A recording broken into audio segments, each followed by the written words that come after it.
Kementerian Pertahanan Rusia merilis rekaman unit-unit yang dikelola oleh personel militer dan sukarelawan yang dimobilisasi menjalani pelatihan tempur intensif di tempat pelatihan di area belakang operasi militer khusus.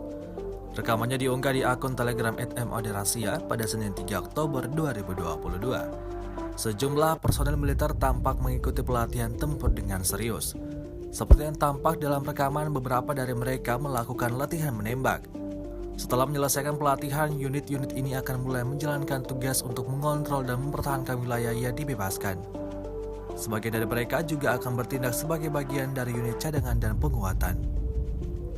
Rusia melaporkan secara total 310 pesawat Ukraina dan 155 helikopter, 2.134 kendaraan udara tak berawak, 378 sistem rudal anti pesawat dieliminir sejak awal operasi khusus. Sementara itu, dari kubu Kiev, Kementerian Pertahanan Ukraina melaporkan 500 tentara Rusia dieliminir dalam sehari terakhir. Total 60.110 prajurit Federasi Rusia meninggal sejak awal konflik hingga hari ke-221.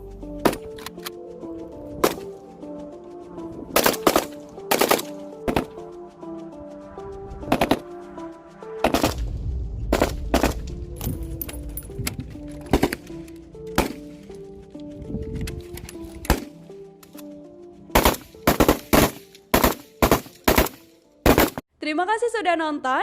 Jangan lupa like, subscribe, dan share ya.